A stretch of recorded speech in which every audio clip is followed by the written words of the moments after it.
Guys, nandito si kaibigan, ipinatawag po tayo. Sa lahat po ng makapanood sa atin, hindi po kami nananakot sa inyo.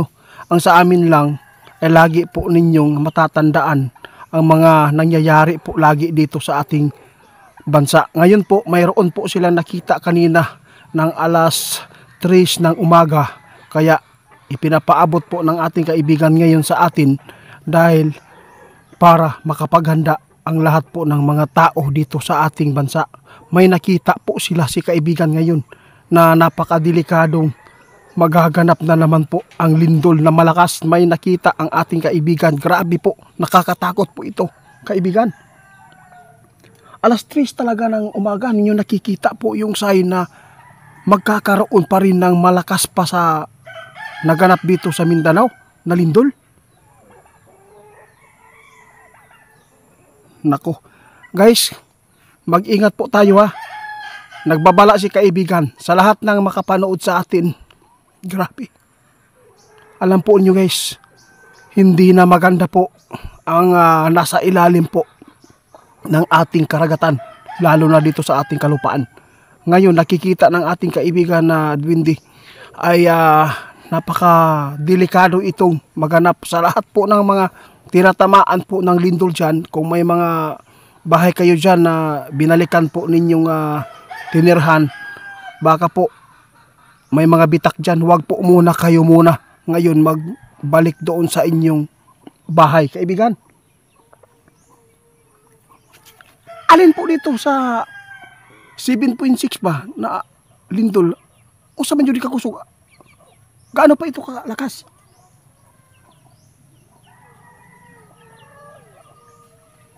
Patay na. Totoo yan? Paano na lang yung malapit sa dagat ngayon kung ganito po kalakas po yung lindol na nakikita nyo? Guys, pakinggan po natin ha. Sabi ng ating kaibigan, sa lahat po ng malapit sa dagat ngayon, no? Luzon, Mindanao, Visayas, mag-ingat po ang lahat. Dahil nakikita ng ating kaibigan Dwindi, may malakas pa na lindol na tatama po.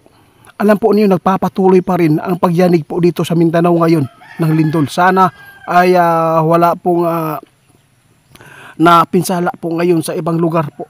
Kasi dito sa amin, no, hindi po totally talaga na malakas. Mahihina lang po dito dahil po malayo kami sa dagat, kaibigan.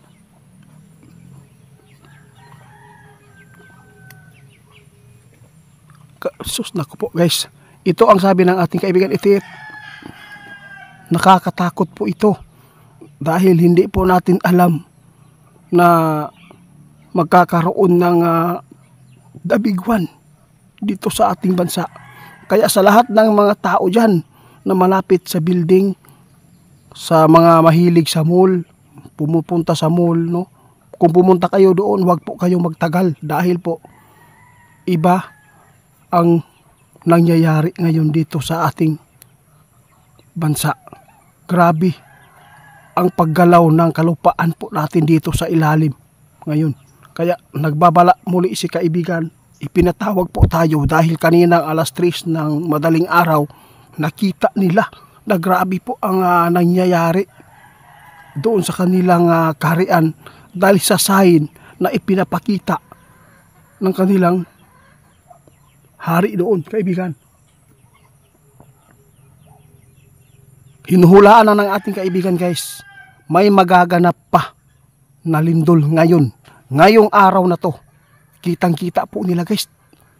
Kaibigan, bakit po inyo nadiditik ngayon? Unti-unti nang nadiditik po nila guys ang lindol. Alam po nyo guys, yung P-Blocks ngayon, may panahon talaga na madiditik na ang lindol guys, yung paggalaw ng kalupaan natin, no? Katulad po ng ating kaibigan ngayon guys na mayroon talaga silang nadiditik na ng mga paglindol. Ngayon po, ngayong araw na to, Friday, sabi ng ating kaibigan, no, magkakaroon po daw ng pagyanig ngayon. Mag-ingat po kayo sa lahat po ng mga tinatamaan ng malakas na lindol at na trauma dahil sa pagyanig. Huwag po tayong magpanik. Kung kayo man po ay nasa loob ngayon ng bahay kapag magkaroon ng paglindol, huwag po tumakbo, magdahan-dahan lang, maging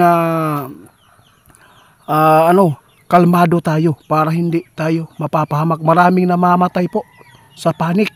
Yun po ang totoo. Kasi pag tumakbo, na bunal diya sa simento, mo na ang inyong tanahon. Kung may mga bata ngayon na maliit pa, kailangan wag po tumakbo ang nagbabantay.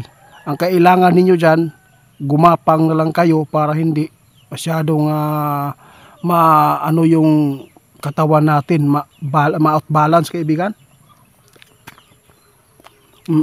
Kami po ay nananawagan kung mayroon man po makasagupa ng mga lindol ngayon, kailangan maging matatag tayo. Hindi po tayo agad-agad na sigaw ka ng sigaw dyan. Hindi makakatulong yung sigaw.